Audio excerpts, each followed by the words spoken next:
Dalam zikirnya itu nggak ada minta. La ilaha illa anta subhanaka inni kuntu minadh dhalimin. Cobalah baca itu. Tidak ada dia minta. Malu dia minta sama Allah. La ilaha illa anta. Tiada Tuhan selain engkau. Subhanak, engkau maha suci. Inni kuntu minadh dhalimin. Aku termasuk orang yang zalim. Nabi Ayub alaihissalam enggak ada berdoa ya Allah sembuhkan aku, tidak. Malu dia minta sama Allah. Apa kata dia? Rabbi anni massaniyad durru. Aku kena penyakit ya Allah. Wa anta arhamur rahimin. Engkau maha penyayang di antara yang sayang. Jadi kita begitu berkeluh kesah dengan hidup ini katanya beriman. Katanya sholat, inna sholati wa nusuki wa mahyaya wa mamati lillahi rabbil alamin. Katanya Allahu Akbar, Allah maha besar. Baru dikasih sedikit aja oleng. Nah, jadi yang pertama itu adalah bandingkan diri kita. Itu perlunya kita ngobrol, kita cerita sama orang. Orang yang helmnya hilang, stres, depresi, ngomong mana-mana, update status helm hilang. Begitu ketemu sama orang, motornya hilang, lebih nyantai. Ada orang bininya hilang, lakinya hilang, anaknya hilang, kerjanya hilang. Jadi perlu kita membanding-bandingkan diri, mengukur bayang-bayang. Jadi jangan kalau kita kena keterpurukan, usaha hancur, bisnis nggak jalan, lalu kemudian kita mengurung diri, berhenti sendiri, stres, depresi, minum racun, mati. Tetap sholat ke masjid berjamaah, dengarkan tausiah, ceramah, ngobrol. Mungkin ada orang yang dibukakan Allah pintu hidayah, tahu dia, ujian kau ini belum ada apa-apanya. Kemarin si Anu lebih hebat lagi ujiannya. Nah ini perlunya kita membanding-bandingkan diri dengan, kita nggak boleh membanding-bandingkan diri. Nggak boleh itu kalau masalah dunia. Kenapa dia kaya, kenapa dia begini. Tapi kalau masalah mau mencari kesabaran, maka kita memang disuruh membanding-bandingkan. Makanya ketika terjadi berbagai macam ujian yang dialami Nabi SAW, maka Quran itu isinya cerita. Dan Nabi disuruh bercerita. Faqsusil qasasa. Ceritakan cerita-cerita itu. Supaya apa? La'allahum yatafakkarun. Supaya manusia ini berpikir. Dan kalau kita baca buku-buku motivasi itu isinya cerita. Cerita tentang orang sukses, cerita tentang orang gagal, cerita tentang orang buat permohonan 16 kali ikut tes PNS nggak lulus-lulus, akhirnya buka usaha berhasil. Cerita tentang orang keluar dari bank konvensional, buka warung pinggir jalan, akhirnya sukses. Cerita tentang orang diusir mertua karena nggak punya kendaraan, akhirnya buka usaha sukses. Dunia ini cerita. Man make story. Manusia bisa membuat cerita. Apa ceritamu? Bagaimana cerita orang lain? Bandingkan cerita itu. Bandingkan cerita kita, kesakitan kita, kebangkrutan kita, kematian saudara anak kita dengan orang yang diuji Allah Subhanahu wa taala, maka belum ada apa-apanya. Ini poin yang pertama. Yang kedua yang bisa menguatkan kita itu adalah wasta'inu bis sabri, sabar. Sabar itu artinya menahan. Jadi ada ibadah itu yang keluar duit, bangun masjid, anak yatim, fakir miskin, sedekah beras. Ada ibadah itu yang keluar darah, jihad fisabilillah, mati syahid. Ada ibadah itu yang keluar keringat, tawaf, sa'i, melontar jumrah. Ada ibadah itu yang keluar suara, baca Quran, tausiah. Tapi ada ibadah tidak keluar keringat, tidak keluar darah, tidak keluar uang, tidak keluar suara. Ibadahnya tinggi, itulah dia sabar. Sabar artinya imsak, menahan, tahan. Pikiran yang mulai pikir macam-macam. Aku kan udah tobat, aku kan udah hijrah, aku kan udah ngaji. Aku udah bolak-balik ngaji dengan hijrah bersama Ustadz Abdul Somad. Aku udah ikut kajian Ustadz Adi Dayat. Aku udah ikut kajian Buya Yahya. Aku udah ikut kajian Gus Baha, aku udah ikut kajian Habib Muhammad bin Anis. Aku udah ikut kajian Ustaz Luqmanul Hakim. Kenapa begini? Tahan. Balikan kepada Allah Subhanahu wa taala. Tahan pikiran, tahan hati, tahan mulut, jangan sampai ngomong-ngomong. Wasta'inu bis sabri. Makanya kita diajarkan dalam puasa itu sebenarnya puasa itu adalah menahan. Dalam puasa itu kita memang betul-betul menahan. Tahan makan, tahan minum, tahan mata, tahan telinga, tahan lidah, tahan tenggorokan, tahan pikiran, tahan hati. Ini proses latihan. Karena kalau kita perturutkan, mata ngelihat, telinga mendengar cerita orang, hati, pikiran, mulut ngomong, komen-komen, na'udzubillah. Nah, jadi poin yang kedua adalah menahan. Imsak. Off.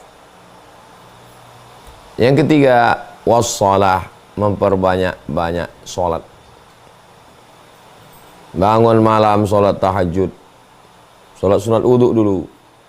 Sholat sunat taubat, sholat sunat tahajud, sholat sunat hajat, sholat sunat witir. Karena Allah mengatakan wassalah, sholat. Ambil wudhu, sholat. Jadi suatu ketika Abdullah bin Abbas naik unta, tiba-tiba di belakang ada pasukan mengejar. Wahai Abdullah bin Abbas, adikmu meninggal. Langsung dia turun dan dia sholat. Allahu Akbar. Wasta'inu bis sabri wassalah. Sholat. Jadi memang kalau kita terpuruk itu tidak ada jalan lain kecuali berserah diri kepada Allah. Jalannya cuma dua. Fa'alhamaha fujuraha, jahat, lari ke narkoba, mabuk, atau menjadi orang yang dekat diri kepada Allah Subhanahu wa taala. Mabuk pakai narkoba, pengisap ganja, pil anjing gila, memang insya Allah tenang. Mungkin tenang dalam beberapa saat, dosisnya habis itu kambuh lagi, mabuk lagi. Ngobrol-ngobrol sama kawan pun gila-gila semua. Habis itu mabuk lagi. Datang penyakit liver, datang darah tinggi, naik diabetes, naik. Habislah semua, mati dalam keadaan su'ul khatimah. Mau kemana? Memangnya dengan kematian masalah hidup selesai? Mati tidak menyelesaikan masalah. Kalau mati menyelesaikan masalah, cukuplah dengan harakiri, ambil pedang, tusukkan ke jantung, mati, selesai. Orang yang stres menghadapi keterpurukan, dia ambil samurai, dia tusukkan ke jantungnya, berarti nanti di akhirat dia akan menusukkan api neraka ke jantungnya, khalidan mukhallada fiha abada, kekal selamanya. Orang yang stres menghadapi hidup ini gak kuat, diminumnya racun, mati. Dianggapnya istirahat, selesai. Di akhirat dia akan meminum api neraka, khalidan mukhallada fiha abada, kekal selamanya. Orang yang gak tahan dengan keterpurukan hidup ini, stres, depresi, melompat dari gedung lantai 100 kondominium, jatuh ke bawah, mati. Dianggapnya selesai dengan mati. Tidak selesai. Masuk dalam neraka, khalidan mukhallada fiha abada, kekal selama-lamanya. Hadis sahih. Jadi bagaimana caranya? Tempelkan keningmu ke lantai, berbisik kau ke tanah. Subhana rabbiyal a'la wa bihamdi, subhana rabbiyal a'la wa bihamdi, subhana rabbiyal a'la wa bihamdi. Wajjahtu wajhiya lilladzi fatara as-samawati wal arda hanifan musliman wa ma ana minal musyrikin. Inna salati wa nusuki wa mahyaya wa mamati lillahi rabbil alamin la syarika lahu wa bidzalika umirtu wa ana minal muslimin. Tidak ada jalan lain kecuali memperbanyak salat. Tentu saja salat dengan cabang-cabangnya. Salat itu makna lainnya juga adalah doa. Jadi banyak-banyak berdoa. Salat itu juga di dalamnya ada tasbih, ada zikir. Subhana rabbiyal a'la, subhanallah walhamdulillah wa la ilaha illallah wallahu akbar, Allahu akbar, Allahu akbar, Allahu akbar, Allahu akbar, Allahu akbar. Jadi bukan hanya sekedar salat, tapi juga yang sepaket dengan salat. Ada baca Quran, ada zikir. Wasta'inu bis sabri was salah, minta tolonglah kepada Allah dengan sabar. Lalu kemudian salat. Berbanyak salat sunat, salat duha, salat tahajud, salat awabin, salat isyraq, salat hajat, salat mutlak, salat sunat tasbih. Minta tolong kepada Allah Subhanahu wa taala. Makanya kata Nabi, "Arihna ya Bilal." Ujian hidup ini sangat berat. Maka buat kami tenang, buat kami istirahat. Arihna ya Bilal, kata Nabi. Maksud Nabi kepada Bilal, arihna, segera iqamat. Allahu Akbar, Allahu Akbar, asyhadu an la ilaha illallah. Supaya kalau segera iqamat, solat, maka beban hidup ini jadi ringan. Di saat solat itulah kita mengadukan semuanya kepada Allah. Inna salati wa nusuki wa mahyaya wa mamati lillah. Baca pula ayat yang kebetulan ayat itu menguatkan kita. Wadduha wal laili idza saja ma wadda'aka rabbuka wa ma qala. Allah tidak meninggalkanmu, Allah tidak membiarkan. Wala sawfa yu'tika rabbuka fatarda. Kalau engkau ridha menerima ujian ini, Allah akan berikan apapun yang kau. Alam yajidka yatiman fa'awa. Dulu kau anak yatim, sekarang kau diberikan keluarga. Alam yajidka dhallan fahada. Dulu kau tidak tahu jalan, sekarang Allah sudah beri jalan, kau hijrah. Fa amal yatima fala taqhar, wa ammas sa'ila fala tanhar, wa amma bi ni'mati rabbika fahaddits. Itu menguatkan kita semua itu. Bacalah Al-Qur'an seakan-akan Al-Qur'an itu diturunkan kepadamu. Maka saat membaca Quran itu, pembenci-pembenci, musuh-musuh, haters, inna syani'aka huwal inna a'tainakal kautsar. Kami sudah berikan kepada engkau nikmat yang besar. Fasalli, salatlah, salat. Fasalli li rabbika, salatlah, minta kepada Allah. Wanhar, berkurbanlah, sedekah. Musuhmu, orang-orang yang mengejekmu, inna syani'aka huwal abtar. Semua yang membenci-bencimu, hatersmu, wal abtar, dia akan terputus. Itu urusan Allah. Urusanmu beribadah. Urusan tu'izzu man tasya' wa tudhillu man tasya'. Mengangkat, menurunkan, menghancurkan, membinasakan, itu urusan Allah. Enggak usah urus urusan Allah. Urus saja urusan kita. Urusan Allah, musuh-musuh kita biar Allah yang urus. Nah, ini penting memahami seperti ini. Poin yang keempat adalah bagaimana ketika kita sedang berada dalam keterpurukan itu, perlu berada di sebuah komunitas yang sehat. Biasanya orang kalau sedang hanyut, semua dia tarik. Bambu tarik, kayu tarik, besi tarik, rumput lapuk pun ditarik juga. Kalau kebetulan yang ditarik ini besi, selamat. Kalau yang kebetulan ditarik ini bambu, selamat. Kalau yang ditarik ini kayu, selamat. Tapi kalau yang ditarik ini rumput yang rapuh, tenggelam. Curhatnya sama pelakor, ngobrolnya sama pecandu narkoba, diajaknya dugem, diajaknya mabuk, diajaknya sakau, habislah. Kita nggak boleh pilih-pilih kawan, wajib pilih-pilih kawan. Pilih yang mengingatkan kita. Kamu saya lihat dalam keadaan terpuruk nih, ayo ke masjid, mandi tobat, semangat, ganti baju, bersih, semangat kita, diajaknya ke masjid, dengar pengajian. Mendengar pengajian itu kita keluar out the box. Ini kita sedang berada dalam satu kotak ini, kotaknya ini kotak racun, bocor gas beracun. Kita udah di dalam itu udah megap-megap, udah kehabisan oksigen. Maka datang kawan kita menarik kita. Dibawanya kita kajian Riyadhus Shalihin. Keluar kita out the box. Jamaah subuh Rabu ini kita membahas tentang hadis-hadis Rasulullah. Kalau enggak selama ini kita berkutat di situ terus. Buka status, lihat komen orang. Makin hancur, makin terpuruk. Jadi bangkit itu kita keluar dari oksigen udara yang kotor ini, keluar ke udara bersih. Datang kawan ngajak pengajian di kantor, di rumah, di lingkungan, di masjid. Orang kalau terpuruk, stres, malas mandi, malas makan, baring-baring tempat tidur, malas bangkit. Setan lagi, setan suka pada yang busuk-busuk, bau-bau. Mandi, bersih, semangat. Sholat sunat taubat. Mandi taubat, ganti baju, bersih, sholat. kumpul sama orang-orang yang membangkitkan semangat. Kamu katanya ini rugi kemarin bisnis. Iya. Oh, si Anu kemarin bermiliar-miliar, sekarang bangkit lagi. Ngobrollah dengan orang yang membangkitkan semangat kita. Jangan ngobrol sama orang yang menjatuhkan semangat kita. Saya kalau ngomong sama orang 5 menit, ngomongnya itu menjatuhkan semangat, saya tinggalin. Tuh apa ngomong sama dia?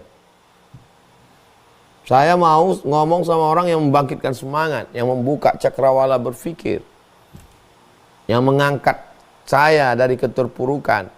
Ini badan kita ini sedang ditarik oleh pasir bergerak ini, narik terus ke bawah. Maka kita mesti semangat. Seperti Nabi SAW menyelamatkan Abu Bakar Siddiq. La tahzan. Jangan sedih, jangan takut, jangan cemas. Innallaha ma'ana, Allah bersama kita. Pertama, bandingkan diri kita bahwa ujian yang diterima Nabi, Rasul, wali-wali, orang-orang soleh, belum ada apa-apanya ujian kita. Yang kedua, tahan. Setelah merenung sejenak, tahan. Lalu kemudian sholat. Setelah selesai sholat, gabung dengan kawan-kawan yang satu circle yang sehat pikirannya, sehat cara dia berpikir. Kemudian yang terakhir adalah ada harapan, ada ide, ada kreasi, ada program ke depan. Jadi jangan bawaannya mau mati aja. Nabi SAW, la tuftahannal Konstantinia, kamu akan membebaskan Konstantinopel. Padahal waktu itu di tengah keterpurukan. Nabi SAW mengatakan kamu akan membebaskan Romawi, kamu akan membebaskan Yaman, kamu akan membebaskan negeri Syam, kamu akan menguasai dunia. Fa'idha faraghta fansab.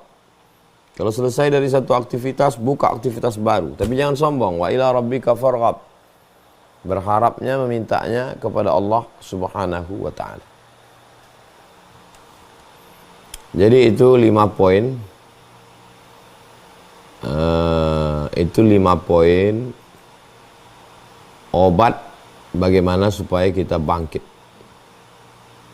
Bang Alvin, demikian pengantar dialog kita malam ini. Kita teruskan dalam interaktif. Saya kembalikan ke Bang Alvin. Assalamualaikum warahmatullahi wabarakatuh. Waalaikumsalam warahmatullahi wabarakatuh. Baik, insyaallah 5 poin yang bisa kita langsung terapkan ya. Sudah disampaikan oleh guru kita. Pertama, obat ketika terpuruk adalah membandingkan kondisi diri kita dengan kondisi orang-orang solih, bahwa keterpurukan yang hari ini kita hadapi belum ada apa-apanya. Yang pertama. Yang kedua, ista'inu bis sabri, sabar, banyak-banyak menahan. Kemudian yang ketiga, perbanyak sholat. Kemudian yang keempat, berkumpul dengan orang yang soleh. Yang terakhir apa? Coba di kolom chat. Nanti supaya nyambung ya. Ada yang tahu yang terakhir? Ada harapan. Keren, berarti nyimak. Baik, langsung saja insya Allah. Selanjutnya kita masuk ke sesi tanya jawab ya. Kita masuk ke sesi tanya jawab. Tapi sebelum itu ada iklan sebentar. Kita mengajak bagi kakak ayah bunda yang punya keluasan harta, kami mengajak untuk kita ikut mensupport gerakan Sidak Surgakan Indonesia dengan Al-Quran, dengan salah satunya membangun pondok pesantren Az-Zahra yang hari ini sedang diampu oleh Tuan Guru Ustaz Abdul Somad. Nah, untuk lebih detailnya saya izin memutarkan sebuah video.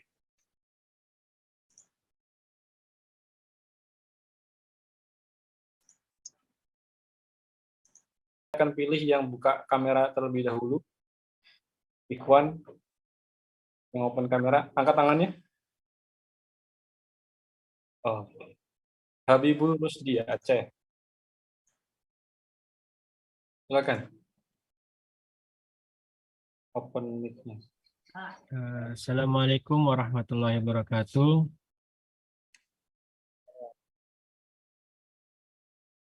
Perkenalkan Ustadz, saya Habibul Rusdi dari Aceh, tepatnya di Subul Salam. izin Ustadz bertanya.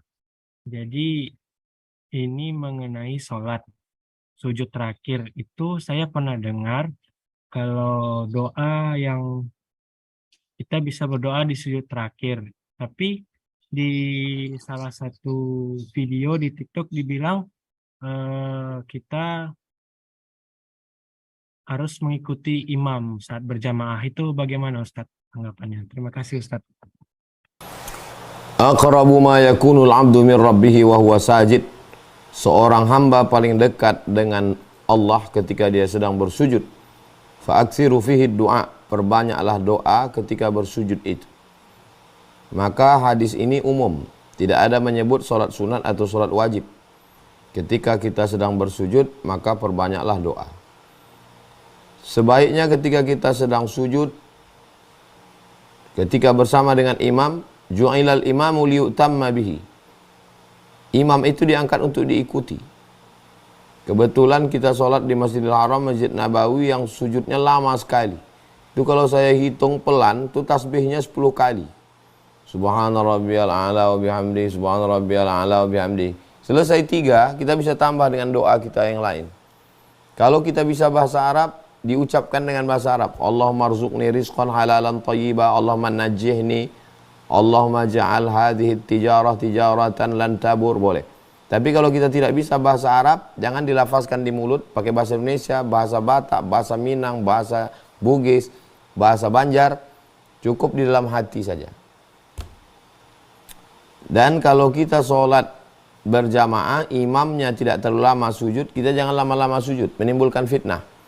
Walaupun secara fikih tidak batal. Batal itu kalau kita tinggal 2 rukun. Imam ruku, kita masih juga berdiri. Imam sujud, kita masih juga berdiri. Itu batal iktidaknya. Sholatnya tidak batal, iktidaknya. Iktidak itu mengikut imamnya batal. Kalau tinggal 2 rukun. Jadi kalau antum sujud, sampai imam hampir salam baru antum bangkit, sholat antum sah. Berjamaah antum pun sah, tapi menimbulkan fitnah. Silap-silap berhenti orang sebelah, sangkanya mati dalam sujud. Nah, jadi sebaiknya yang panjang doa waktu sujud itu adalah sholat sunat tahajud, sholat sunat hajat. Silakan sepanjang-panjangnya sujud. Nabi pernah sujud sepanjang ayatnya. Bagaimana ayatnya panjang, begitulah lama sujudnya. Tapi waktu sholat sendiri. Begitu keterangan tentang kapan kita berdoa dan dalil berdoa, apa yang kita panjatkan, dan bagaimana hukum fikihnya. Demikian Bang Alfred. Baik, pertanyaan berikutnya dari Ibu Wiwi Lestari. Silakan. Assalamualaikum Ustadz. Waalaikumsalam. Ustadz, kebetulan saya kan ibu rumah tangga, full time mom ya di rumah aja gitu. Dulunya bekerja Ustadz. Jadi saya akhir-akhir ini sering ngerasa burn out gitu Ustadz. Ini merupakan suatu musibah bagi saya. Saya anggap ini kayak musibah, kayak cobaan gitu ya. Kayak bosan gitu di rumah. Yang dulunya kerja ngobrol sama teman gitu. Jadi mohon tipsnya Ustadz bagi kami ini seorang ibu rumah tangga. Apa gitu supaya tetap kuat, tegar gitu. Itu aja Ustadz. Assalamualaikum warahmatullahi wabarakatuh. Waalaikumsalam warahmatullahi wabarakatuh. Rumah yang sangat membosankan bagi kita itu adalah rumah yang diimpi-impikan ratusan ribu saudara kita yang tinggal di bawah kolong jembatan di Jakarta. Saya kemarin di airport, tiba-tiba muncul di beranda YouTube, manusia, ada kampung ternyata di bawah kolong. Jadi ini seperti flyover. Di bawah kolong ini ternyata ada kampung. Ada sekolahnya, ada rumahnya, ada kamarnya, ada masyarakatnya di dalam. Jadi yang bosan di rumah, kumpulkan semua jamaah yang bosan di rumah, silakan datang ke Jakarta untuk mengunjungi kampung ini. Saya seumur-umur belum pernah melihat itu di Jakarta. Saya baru ketemu di YouTube. Rumah yang sangat membosankan bagi kita, itu adalah rumah yang sangat dirindukan oleh saudara-saudara kita. Suami yang membosankan bagi ibu, Bosan kali aku udah nengok muka lakiku ini Pak Ustadz. Itu adalah yang dirindukan oleh para jomblo yang belum ketemu jodoh sampai sekarang. Anak yang paling membosankan bagi ibu, bapak yang bosan dengan anak ini nangis terus. Bahkan ada seorang bapak membunuh anaknya karena nangis terus. Ibu memukul anaknya pakai gayung, mati gara-gara nangis terus. Membosankan anak ini. Itulah anak yang dirindukan orang sampai pergi ke Singapura bayar 300 juta untuk bayi tabung. Jadi hidup orang yang membosankan, cobalah kata Nabi jurusnya unzur ila man huwa asfala minka, lihat orang di bawah. Itu akan membuat kita bersyukur, berterima kasih kepada Allah. Makanya saya untuk menjaga rasa saya ceramah dengan gubernur, saya ceramah di masjid yang besar, tapi juga saya ceramah di hutan. Saya berangkat dari Pekanbaru makan siang, sampai dalam hutan jam 2 malam baru makan. Berlumpur, berhujan, seminggu sakit. Kena pacat, kena lintah. Jadi, kenapa kita perlu bersusah-susah? Supaya kita menghargai senang. Kenapa Allah kasih kita sakit? Supaya kita menghargai sehat. Kenapa Allah buat kita berpisah? Supaya kita menghargai keberadaan, persahabatan, persaudaraan. Kenapa Allah buat orang-orang tersayang kita itu mati, meninggal? Supaya kita menghargai hidup. Jadi bagi yang bosan, itu memang kerjaan setan. Setan membuat kita ini bosan dengan nikmat Allah. Padahal sholat kita ini belum bisa membayar nikmat Allah Subhanahu wa ta'ala.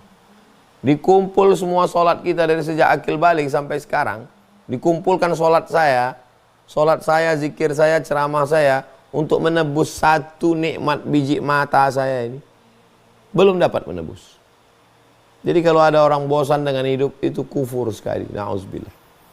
Maka perlu kita keluar rumah, ke rumah tetangga, melihat yang lebih rendah. Jangan ke tempat orang yang kalau kita ngobrol sama dia, kita menjadi lebih kufur. Jangan ke rumah orang kalau kita lihat rumahnya, kita jadi lebih kufur. Tapi carilah orang yang kalau kita berteman dengan dia, kita menjadi lebih bersyukur. Demikian. Wallahu a'lam bishawab.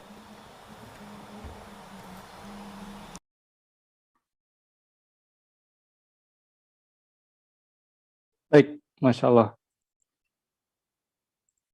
Pertanyaan berikutnya, ini di Quran surat Al-Baqarah kan Ustaz, Allah berfirman walanabluwannakum bisyai'im minal khauf wal ju' wa naqsim minal amwal. Konteks ayat ini kalau kita baca gitu Ustaz, redaksinya Allah pakai pasti, dan kami pasti akan menguji kamu dengan sedikit ketakutan, kelaparan, kekurangan harta, jiwa, dan buah-buahan. Apakah memang hampir semua orang nanti akan mengalami kesedihan ini Ustaz? Atau yang namanya keterpurukan, kesedihan itu ada hukum sebab akibatnya Ustaz? Misalnya kita berbuat dosa baru kalau hukum, atau memang pasti semua orang tuh akan merasakan yang namanya keterpurukan, kesedihan Ustaz? Ini sahabat Nabi meninggal perang. Lalu keluarganya merasa berduka. Anak kami mati, suami kami mati. Turun ayat. Wala taqulu lima yuqtalu fi sabilillahi amwat. Jangan kamu katakan mereka mati. Bal ahya, mereka hidup. Walakin la tash'urun, tapi kamu tak bisa merasakan kehidupan mereka. Dalam ayat lain, inda rabbihim yurzaqun. Mereka hidup bersama Allah, di sisi Allah, dan mereka dapat rezeki terus. Mereka lebih enak daripada kamu, mereka lebih nyaman daripada kamu, mereka lebih mulia daripada kamu. Kok kamu sedih? Yang kamu sedihkan itu diri kamu, bukan mereka. Setelah ayat ini barulah ayat berikutnya. Walanabluwannakum, kami pasti menguji kamu. Tapi ujiannya itu syai' artinya kecil. Al-khawf, takut bangkrut, takut mati, takut pisah, takut ditinggalkan, takut pensiun, takut gimana anak-anak nanti, takut nggak bisa nikah, takut nggak bisa, takut. Wa nabluwakum bisyai'in minal khauf wal ju', lapar, wa naqsim minal amwal, kekurangan harta, gagal bisnis, wal anfus, mati, sakit, was samarat, paceklik, kering kerontang, hujan tidak turun, wa basyiris sabirin. Berikan kabar gembira kepada orang yang sabar. Alladzina idza asabatkum musibah, ketika mereka terkena musibah, qalu, mereka bisa berkata inna lillah. Ini semua datangnya dari Allah. Bisnis, untung, ini datangnya semua dari Allah. Wa inna ilaihi raji'un, kita pun semua akan kembali pada Allah. Jangankan rumah ini, jangankan jabatan ini, jangankan mobil ini, kita pun akan balik. Apalagi lah benda-benda ini. Benda ini balik semua. Sedangkan yang ini yang dulu dibawa aja balik. Apalagi benda-benda yang datang belakangan ini. Akan balik semua menghadap Allah. Itulah hakikatnya. Tapi saya kan udah sholat, Ustadz. Saya udah ngaji. Kok saya bangkrut? Kok saya susah? Kok saya kehilangan? Kok saya sakit? Jadi cara berpikir kita salah. Semua berawal dari cara berpikir yang salah. Kalau sehat nikmat. Kalau sakit laknat. Kalau kaya nikmat. Kalau miskin laknat. Fa'amal insanu idza mabtalahu rabbuhu fa'akramahu wa na'amahu fayaqulu rabbi akraman. Ada manusia ini kalau dikasih nikmat, senang, kenyang, tenang, Tuhan memuliakan aku. Wa amma, adapun manusia ini idza mabtalahu rabbuhu faqudira alaihi rizquhu fayaqulu rabbi ahanan. Ketika rezekinya disempitkan, dibuat dia agak susah dikit, apa kata dia? Tuhan menghinakan aku. Kalla, cara berpikirnya tidak begitu. Cara berpikirnya tidak begitu. Kaya itu bisa jadi nikmat, tapi juga kaya bisa jadi laknat. Miskin bisa jadi laknat, tapi juga bisa jadi rahmat. Sehat itu bisa jadi nikmat, tapi sehat juga bisa jadi laknat. Sakit bisa jadi laknat, tapi sakit juga bisa jadi rahmat. Kapan sakit jadi rahmat? Kalau kita sadari bahwa dengan sakit itu dosa kita diampunkan Allah. Ma yusibul mu'min min nasabin wala saqamin wala syaukin yastakuha. Susah hati, gundah gulana, duri yang menusuk tapak kaki. Illa kafarallahu anhu biha sayyi'atu. Allah mensucikanmu dari segala dosa-dosa. Dosa saya apa? Saya nggak ada buat dosa. Ya ketika kau merasa nggak berdosa itulah dosamu. Tetangga saya nggak sholat, sehat-sehat aja. Saya yang sholat kok sakit. Kawan saya itu nggak sholat. Kaya, dia rumahnya besar, mobilnya bagus. Saya sholat, kredit aja susah bayarnya. Gimana nih Pak Ustadz? Jadi manusia ini semuanya berawal dari salah pikir. Karena salah pikir artinya salah ngomong. Karena salah pikir akhirnya salah berbuat, salah. Akhirnya beragama pun salah. Melihat Allah pun salah, melihat Nabi pun salah. Apalagi melihat Ustadz. Melihat kita semua salah, karena salah berpikir. Jadi hubungan kita dengan Allah itu dua. Yang pertama husnuzan. Kita udah sholat, kita udah hijrah. Maka kita selalu berhusnuzan kepada Allah. Yang kedua ridha. Ridha menerima ketetapan Allah Subhanahu wa taala. Merenung, beribadah, Allah segarkan pikiran kita, Allah fresh, Allah tunjukkan hikmah-hikmahnya. Kamu dulu aku buat begini, ini hikmahnya. Yu'til hikmata man yasha, Allah tunjukkan hikmah pada siapa yang dia kehendaki. Wa may yu'tal hikmata faqad utiya khairan katsira. Siapa yang diberikan hikmah, dia sudah diberikan kebaikan yang amat sangat banyak. Siapa yang diberikan harta, dia sudah diberikan kebaikan yang banyak. Enggak. Siapa yang diberikan jabatan, dia sudah diberikan kebaikan. Enggak. Karena jabatan bisa menjadi rahmat, bisa menjadi laknat. Harta bisa menjadi rahmat. Kapan mobil itu jadi rahmat? Ketika dia dipakai pengajian, bawa keluarga ke masjid. Tapi bisa jadi laknat. Kapan uang itu menjadi rahmat? Jadi cara pandangnya dibenarkan, diluruskan, dibetulkan. Demikian Bang Alfred. Baik, Masya Allah. Berikutnya dari Ibu Nunung. Ibu Nunung dari Hong Kong. Silakan Ibu. Assalamualaikum Pak Ustadz dan Ban Alvin. Waalaikumsalam. Iya Pak. Saya ingin bertanya Ustadz, bagaimana cara mengubah rasa iri menjadi motivasi? Karena kan terkadang kita buka Facebook kan melihat penghasilan orang lain itu melebihi dari kita. Jadi supaya tidak timbulnya rasa iri itu bagaimana untuk menghindarinya dan mengganti menjadi rasa motivasi dan inspirasi agar saya bisa baik seperti dia gitu. Terima kasih Ustadz. Lihat postingan orang, rumahnya bagus, mobilnya bagus, suaminya ganteng. Muncul hasad dalam hati kita. Bagaimana caranya memperbaiki ini? Yang pertama, kalau saya hasad, amal saya hancur. Iyyakumul hasada fa innal hasada yakulul hasanat kama ta'kulun narul hatab. Jangan sampai kamu hasad. Kalau kamu hasad, amalmu habis seperti api memakan kayu bakar. Hai Abdul Somad, jangan kau hasad. Karena kalau kau hasad, pahalamu, sholatmu, ceramahmu semuanya hilang. Jangan kamu minum gula, karena kalau kau minum gula kau kena diabetes. Jangan kau makan kambing, karena kalau kau makan kambing nanti kena jantung koroner. Jangan kau makan santan, karena kalau santan nanti menggumpal darahmu kental. Biasanya kita akan mudah menerima larangan kalau tahu efeknya. Jangan hasad, nanti kalau kau hasad amalmu hilang. Itu dulu pertama. Itu namanya tarhib. Tarhib itu ancaman. Yang kedua, la hasada illa fisnataini.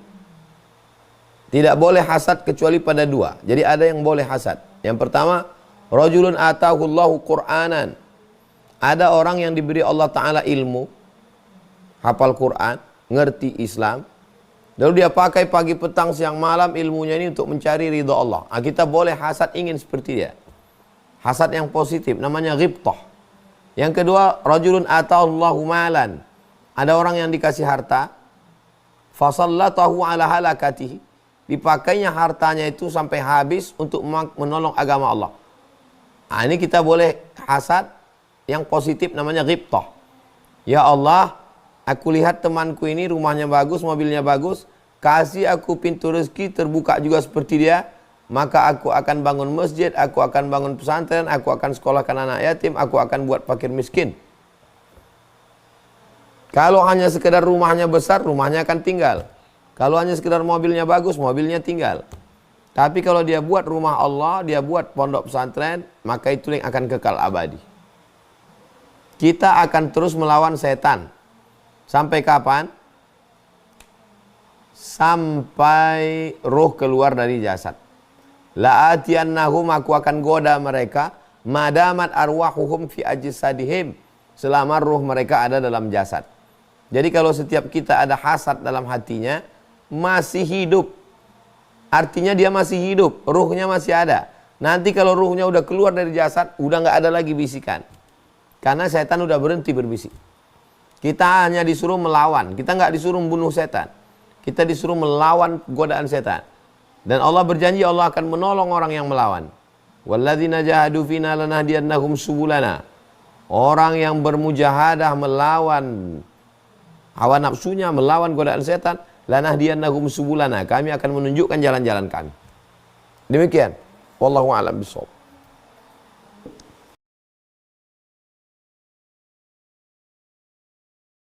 Baik, langsung saja ke pertanyaan berikutnya dari Aidil Adha. Silahkan di open mic-nya. Ya, Assalamualaikum warahmatullahi wabarakatuh, Ustadz. Waalaikumsalam. Saya Aidil Adha dari Kalimantan Selatan. Ingin bertanya Pak Ustadz.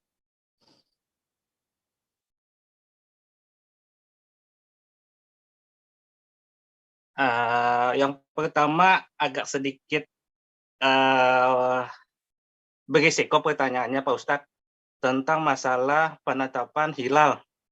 Yang ulun pribadi tahu, berpuasalah kamu dan berhayalah kamu untuk melihat bulan.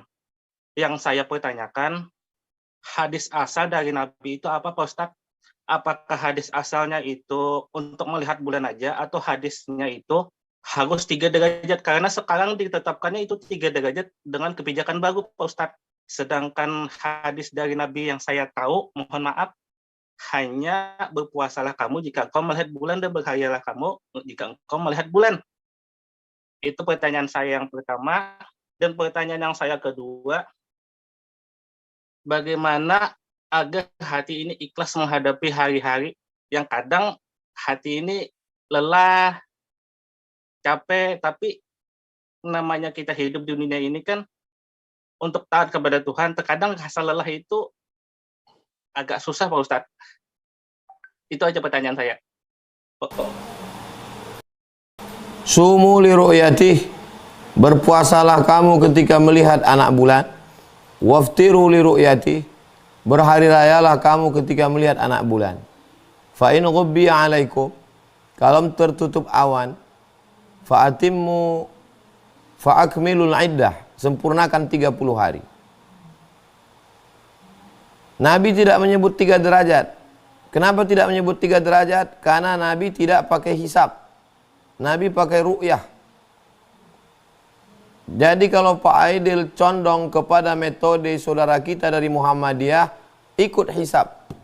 Hisab tidak pakai 2 derajat, tidak pakai 3 derajat. Yang penting kalau sudah ada hilal, walaupun 0,5 derajat, maka masuk 1 Zulhijjah, masuk 1 Ramadan, dan masuk 1 Syawal. Ikut hisab. Kalau Pak Aidil cenderung kepada ru'yah, maka Pak Aidil pakai 3 derajat. Kenapa 3 derajat? Karena 3 derajat itu anak bulan terlihat jelas melebihi warna ufuk. Warna ufuk yang merah waktu petang itu kalau 2 derajat atau 1,5 derajat masih samar, nggak jelas dia mana anak bulan karena warna ufuk merah. Tapi kalau udah 3 derajat jelas dia.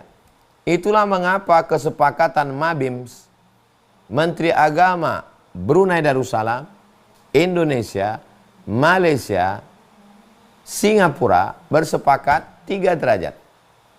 Kalau negara lain ada yang 6 derajat, ada yang 7 derajat.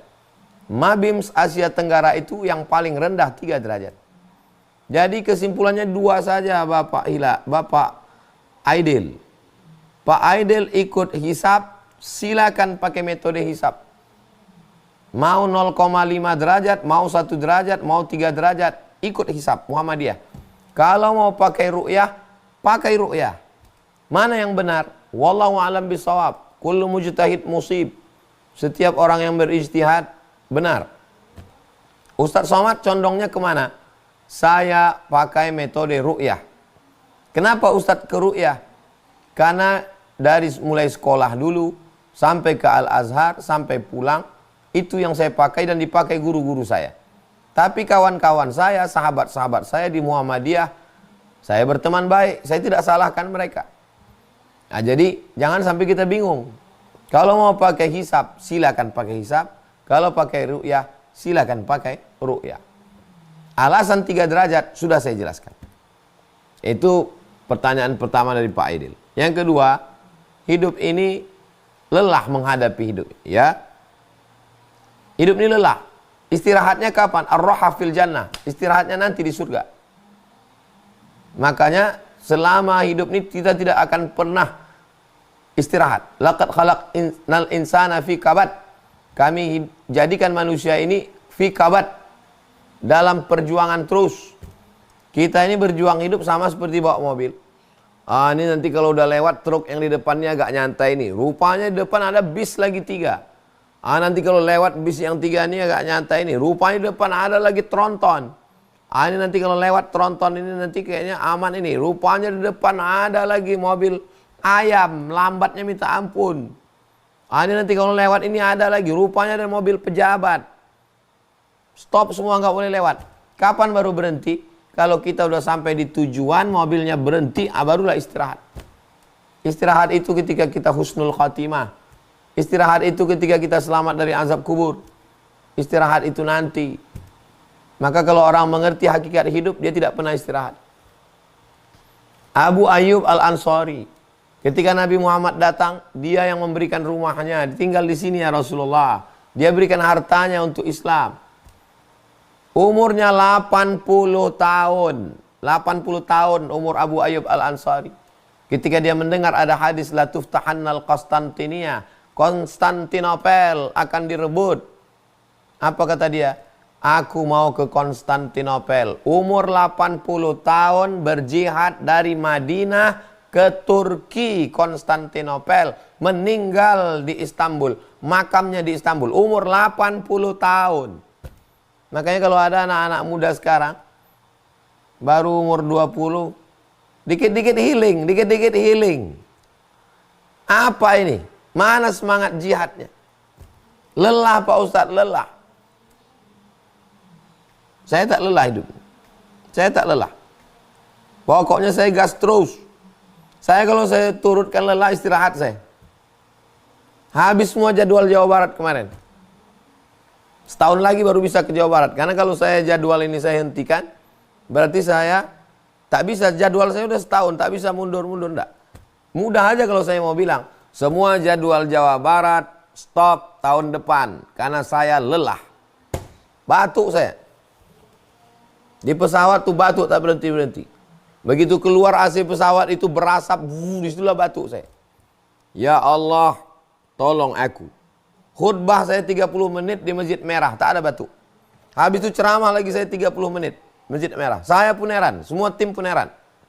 Allah menolong. Kapan kita istirahat? Nanti istirahat. Kita istirahat kalau husnul khotimah. Kita istirahat kalau selamat dari azab kubur. Kita selamat kalau murid-murid kita ini mengirimkan Al-Fatihah ke kita. Istirahat bukan kongko-kongko. Istirahat bukan duduk-duduk santai. Istirahat bukan jalan-jalan. Istirahat kita adalah pada saat membaca Quran, sholat tahajud, dan duduk bersama orang soleh. Itulah istirahat. Kata Umar bin Khattab, kalaulah bukan karena 3 ini, aku udah lama mau mati aja. Yang pertama, aku menemukan ketenangan ketika aku sedang sholat, ketika sedang baca Quran, ketika sedang duduk sama orang-orang soleh. Kalau kita tidak menemukan ketenangan dalam yang 3 ini, kita perlu curiga apa yang kita makan selama ini. Kenapa kita diharamkan Allah tidak menikmati itu? Kenapa kita tidak menikmati lezatnya makanan itu seperti yang dirasakan teman kita? Ada apa dengan lidah kita?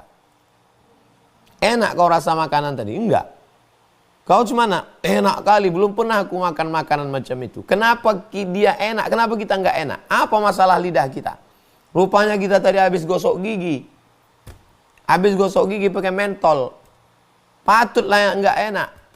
Kenapa sholat kita enggak enak? Kenapa tahajud kita enggak enak? Kenapa baca Quran kita enggak enak? Ada masalah apa dengan kita? Kenapa mereka Abu Ayyub Al-Ansari umur 80 itu terus bersemangat? Kenapa kita tidak? Apa masalah kita? Malam ini kita muhasabah. Termasuk saya sendiri. Saya sedang muhasabah diri saya. Saya kalau tausiah itu untuk orang paling 10-5%. Lebih banyak itu ke diri saya. Hai Abdul Somad. Saya lebih banyak ke diri saya. Demikian Bang Alvin. Luar biasa. Kapan kita istirahat? Ketika di akhirat. Masya Allah. Allahu Akbar. Satu pertanyaan terakhir dari jamaah di Zoom. Saya persilahkan untuk Ibu Sukistina.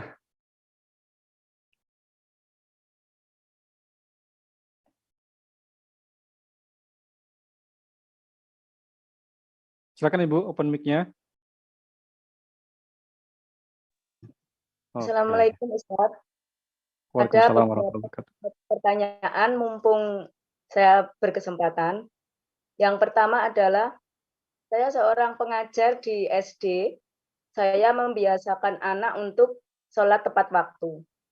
Apakah sah salat saya jika suatu ketika saya makmum murid? Kemudian yang kedua, apakah sah sholat murid saya jika ketika dalam sholat saya mengingatkan? Contoh, misalnya ketika sujud, tangannya nyengkrem atau mungkin hidungnya tidak menempel di karpet. Kemudian yang ketiga, ketika saya infak atas nama almarhum orang tua, itu bolehkah disebut almarhum kedua orang tua saya atau mungkin bapak saya, kemudian ibu saya? Kemudian yang selanjutnya, ketika saya infak, misalnya di program Sida ini kan ditawarin minta doa apa gitu, atau didoakan apa. Kok ada teman saya yang bilang, infak kok minta didoakan, apakah itu tidak membeli doa, katanya seperti itu. Kemudian tentang mazhab, karena saya belajar agama itu berawal dari paling banyak lewat HP. Ceramahnya Ustadz Abdul Somad awalnya dari TikTok, WA ini. Kemudian saya juga belajar dari YouTube, misalnya dari Ustadz Atidayat, dari Ustadz Khalid Basalamah, kemudian Syafiq Rizal Basalamah. Apakah itu saya termasuk menggabungkan mazhab? Terima kasih. Hanya itu saja. Assalamualaikum. Waalaikumsalam warahmatullahi wabarakatuh. Inna salata kana 'alal mu'minina kitaban mauquta. Salat itu sudah ditetapkan pada orang beriman. Ada waktu awal, ada waktu tengah, ada waktu ujung. Dilaksanakan di awal sah, dilaksanakan di tengah sah, dilaksanakan di ujung sah. Tapi yang paling afdal utama adalah ayul amal ahabbu ilallah. Apa amal yang paling dicintai Allah? As-salatu ala waqtiha, salat di awal waktu. Jadi ibu sedang melaksanakan proses pembiasaan kepada anak-anak salat awal waktu supaya mereka terbiasa. Dalam beberapa kasus mungkin saja bergeser waktunya, tapi mereka sudah terbiasa, sudah tahu, sudah mengamalkan, terhunjam ke dalam hati sanubarinya, dia sholat di awal waktu. Proses Allah bisa karena biasa. Yang kedua, ketika mereka sedang sholat, mungkin tangannya tidak tepat, lalu ibu kasih tahu, itu tangannya kurang ke atas, lalu dia naikkan ke atas. Lalu kemudian ketika sedang sujud, itu hidungnya nggak nempel, dia tempelkan. Apakah sholatnya sah? Sholatnya sah. Kenapa? Karena dia tidak melakukan sesuatu yang membatalkan sholat. Yang membatalkan sholat bergerak 3 kali berturut-turut. Dia tidak bergerak 3 kali, dia geser sekali. Dia tempelkan hidungnya sekali. Maka sholatnya sah. Yang kedua, yang berikutnya, ibu mengatakan, ini sedekahku untuk almarhumah ayahku. Sampai, ini untuk ayahku dan almarhum ayahku, almarhumah ibuku, almarhum ayahku. Sampai juga, ini untuk almarhum ayahku, almarhumah ibuku, untuk almarhum saudaraku, untuk sampai juga. Berapa kadar yang untuk ayah, berapa kadar ibu, berapa kadar untuk saudara. Wallahu a'lam bishawab. Kan ini termasuk ghaibiyat. Kita hanya dikasih tahu oleh Nabi bahwa pahalanya sampai. Sampainya berapa, pembagiannya berapa, itu bukan urusan kita. Itu urusan Allah Subhanahu wa taala. Mana dalilnya bahwa pahala ini sampai? Dalilnya adalah ketika Nabi didatangi oleh sahabat, ummi matat, ibu saya meninggal, afa atasaddaqu anha, bolehkah saya bersedekah? Kata Nabi, tasaddaq, bersedekahlah. Itu dalil bahwa pahalanya sampai. Nabi ketika menyembelih kurban, Allahumma haza an Muhammad wa ali Muhammad. Ini ku sembelih untuk Muhammad dan untuk keluarga Muhammad. Keluarga Muhammad siapa? Banyak sekali yang sudah meninggal dunia. Dia ambil kambing satu lagi, an al Muhammad wa ummati Muhammad, untuk semua umat Muhammad. Banyak sekali. Itu dalil bacaan untuk orang meninggal secara berjamaah sampai. Tapi sampainya berapa persen ke sini, berapa ke sini nominalnya, wallahu a'lam bishawab. Kita hanya membahas tentang yang perlu kita yakini bahwa dia sampai, dan perbuatan kita itu perbuatan yang sunnah, bukan yang kita buat-buat. Berikutnya, ketika kemudian saudara-saudara kita, tim media mengatakan, ibu mau didoakan apa? Maka tim ini maupun Ustadz Somad tidak pernah mengatakan kalau Anda nyumbang, Anda didoakan. Kalau Anda nggak nyumbang, Anda nggak didoakan. Sampai hari ini belum. Ucapan selamat milad, ucapan selamat anak lahir, ucapan selamat nikah, barakallahu lakum wa baraka alaikuma. Semua yang datang, saya buatkan videonya, dan saya nggak pernah tahu dia mentransfer atau tidak. Wallahu a'lam bishawab, saya nggak tahu. Jadi ketika saya diundang ke Malaysia,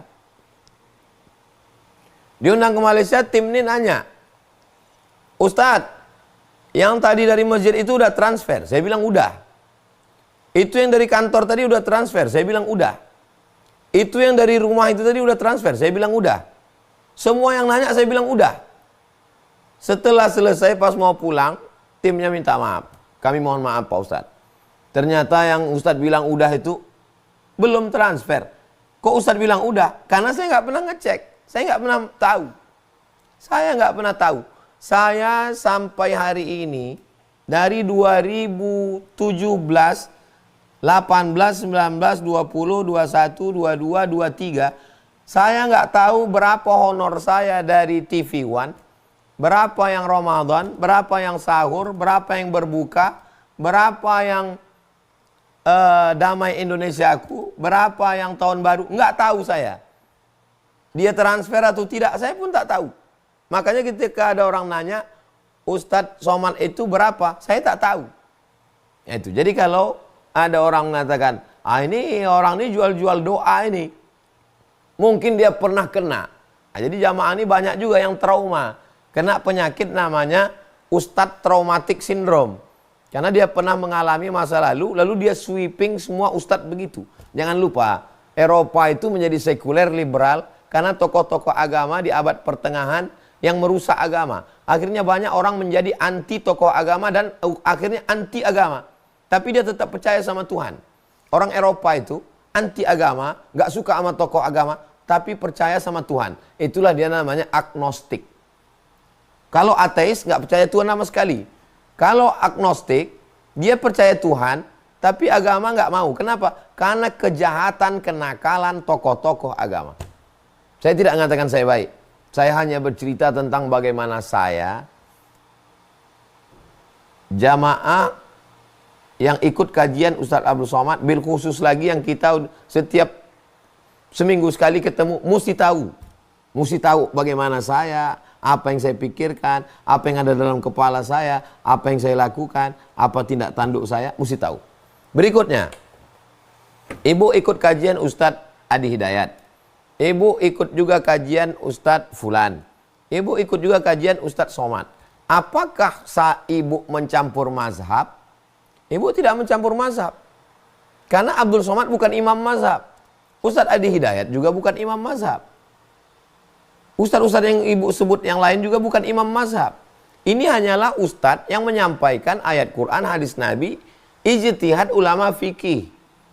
Ibu akan menyampur mazhab ketika dalam satu masalah ibu campur beberapa pendapat ulama berbeda mazhab. Cara wuduknya, ibu pakai cara wuduk mazhab Syafi'i. Airnya diusap dikit aja. Selesai wudhu, ibu salaman sama suami ibu. Lalu selesai salaman, ibu sholat. Allahu Akbar. Loh, ibu kok nggak wudhu? Wudhu ibu kan udah batal. Ibu bilang nggak batal. Karena kami nggak ada nafsu, nggak apa-apa, nggak batal. Ibu secara fikih sudah bermasalah karena mencampur mazhab. Jadi ibu dengar kajian selama ulama ustadznya benar, bukan liberal, bukan sekuler, bukan khawarij, bukan syiah, bukan mu'tazilah. Selama ahlu sunnah wal jamaah nggak masalah. Nah, itu. Tapi dalam masalah fikih jangan campur mazhab dalam satu masalah. Masalah wudhu, cara wudhunya mazhab Syafi'i, yang membatalkannya juga mazhab Syafi'i. Jangan cara wudhunya Syafi'i membatalkannya pindah ke Maliki. Jangan begitu. Adapun ibu wuduknya Syafi'i, setelah itu sholatnya Maliki, tidak batal, karena saya wuduk Syafi'i. Habis itu saya sholat di Maroko, imam saya bermazhab Maliki. Bismillahnya nggak ada sama sekali, kunutnya sebelum ruku, sholatnya sah. Nah, ini tentang masalah mencampur mazhab. Wallahu a'lam bishawab. Demikian ibu, demikian Bang Alvin. Baik, masyaallah tabarakallah.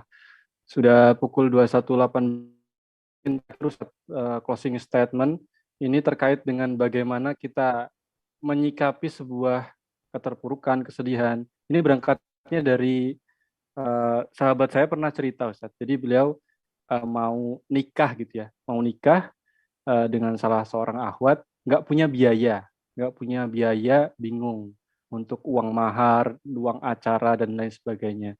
Nah, 3 hari sebelum menikah, sahabat saya ini kecelakaan, Ustaz. Brak, motor rusak, badan semua juga ada beberapa bagian yang luka, ada yang patah. Nah, kemudian setelah itu, justru dari kecelakaan itu, sahabat saya dapat ganti rugi, Ustaz. Ganti rugi yang nilainya itu bisa mengcover maharnya, acaranya. Apakah kita sebagai seorang hamba ketika menghadapi keterpurukan masalah, yang harus ditonjolkan adalah sikap husnuzon kita, Ustaz ya, bahwa setiap ada kesulitan itu pasti ada kemudahan berikutnya. Apakah memang harus itu husnuzon terus, Ustaz? Saya sudah berumur 46 tahun. Kehidupan saya tak sama dengan kawan-kawan saya yang umur saya sama. Walaupun sama-sama umur 46, tapi jalan hidupnya tak sama, karena hidup saya ini zigzag. Dari perjalanan hidup itu, saya ambil kesimpulan, menghadapi ujian hidup, hanya 2 saja, tak lebih. Yang pertama husnuzan, yang kedua ridha. Maka Allah berikan lebih dari yang kita inginkan, lebih dari yang kita pikirkan, lebih dari yang kita minta. Saya ulang sekali lagi. Husnuzan, ridha, maka Allah balas lebih dari yang kita inginkan, lebih dari yang kita pikirkan, lebih dari yang kita minta. Mau percaya, mau tidak, saya mengalaminya dalam hidup saya. Sampai hari ini saya malu berdoa sama Allah. Kenapa? Karena Allah kasih saya lebih dari yang saya minta, lebih dari yang saya pikirkan, lebih dari yang ada pernah dalam cita-cita saya. Berbagai macam ujian hidup. Lepas dari PNS, berhenti ceramah 4 bulan. Gara-gara ketemu calon presiden. Bulan 11 April saya ketemu. 12 April Twitter saya diretas. Meme, fitnah-fitnah ke Abdul Somad. Dapat rumah dari capres. Abdul Somad buat macam-macam, hancur semuanya. Nomor saya dirusak. Nomor saya diretas, di cloning. Akhirnya 4 bulan saya tidak keluar sama sekali. Selama 4 bulan ini apa kerja saya?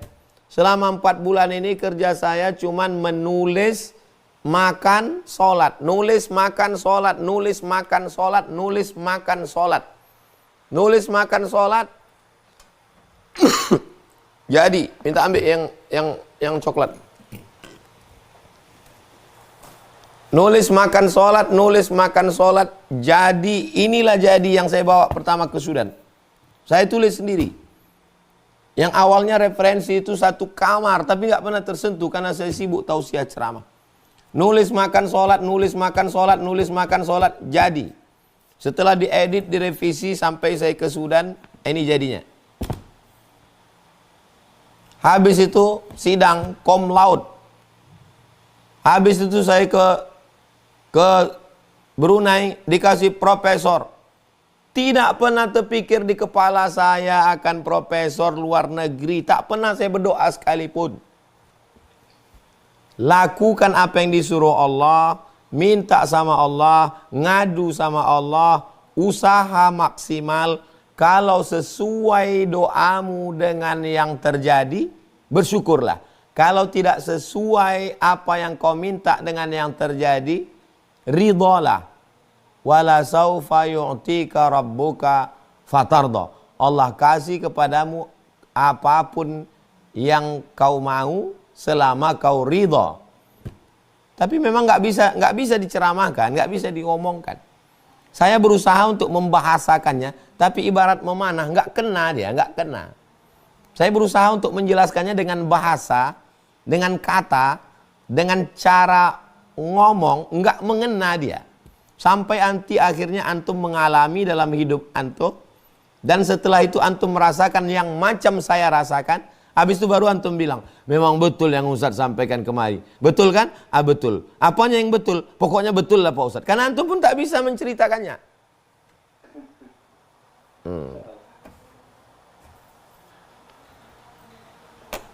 Baik, Masya Allah, tabarakallah. Alhamdulillahirrahmanirrahim.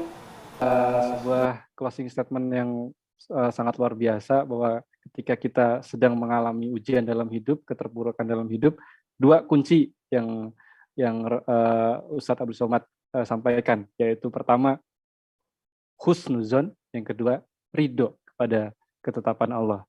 Ketika dua hal ini kita amalkan, maka kita akan dapatkan lebih baik dari apa yang kita inginkan. Masya Allah. Terima kasih Ustadz. Masya Allah, tabarakallah. Semoga kita bisa mengamalkan. Ya Ustadz. Ini ada yang lebih detail lagi, detail. Ya Ustadz. Saya berangkat ke Sudan bulan Juli. Bulan Juli 2019. Bulan Juli 2019 saya bawa ini. Saya berharap saya disidang. Apa yang terjadi ketika dicek komputer? Tidak bisa sidang karena kurang 4 bulan. Anda terdaftar bulan November 2017. Anda sekarang datang bulan Juli. Mestinya sidangnya Agustus, September, Oktober, November. Kurang 4 bulan. Saya datang ketemu rektor. Saya tidak langsung husnuzon. Oh udahlah husnuzon aja. Enggak. Saya datang jumpa Pak Dubes. Pak Dubes, kata Pak Dubes, kita jumpa rektor, Profesor Hasan Abbas. Kata Profesor Hasan Abbas, saya tidak bisa menyidangkan Anda. Karena ini keputusannya bukan keputusan rektor, tapi keputusan Menteri Pendidikan Tinggi. Kata Pak Dubes, Allahumma firlahu warhamhu wa'afihi wa'afu anhu. Beliau sudah meninggal. Duta Besar Indonesia untuk Sudan. Sangat membantu saya. Kata Pak Dubes, ini keputusan negara, kita tidak bisa intervensi Ustadz Somad. Akhirnya saya pulang. Saya pulang bulan Agustus. Agustus, September, Oktober, November saya pulang. Desember saya baru datang lagi. Desember, 11 Desember 2019 saya sampai di Sudan. Akhirnya begitu begini begono, baru saya disidang di akhir Desember. Apa sebenarnya rencana Allah di sana? Karena 3 Desember ada isu besar yang menyerang saya. 3 Desember isu besar menyerang saya, diviralkan seluruh Indonesia tentang fitnah-fitnah luar biasa. 3 Desember 2019. Bagaimana cara Allah memukul isu itu? Dengan disidangkannya disertasi. Maka hilanglah isu itu dengan berita Abdul Somad cum laude di akhir Desember 2019. Kita balik. Seandainya ikut kemauan saya disidang bulan Juli, menurut keinginan saya Juli. Berarti Desember nanti nggak ada lagi alat untuk menghilangkan isu itu. Allah yang punya rencana. Sampai sedetil itu. Itulah yang membuat saya malu meminta sama Allah. Sidangkan aku Juli ya Allah, sidangkan aku Juli. Kata Allah, kau sidangnya nanti Desember. Karena hasil ini nanti untuk mukul ini, untuk menghantam ini. Maka sejak itu malu saya untuk menceritakan rencana saya pada Allah.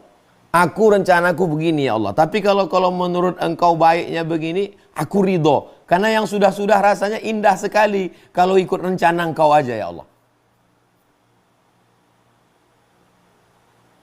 Wallahu a'lam bishawab. Itu satu bagian yang sangat detail dalam perjalanan hidup saya. Demikian Bang Alvin.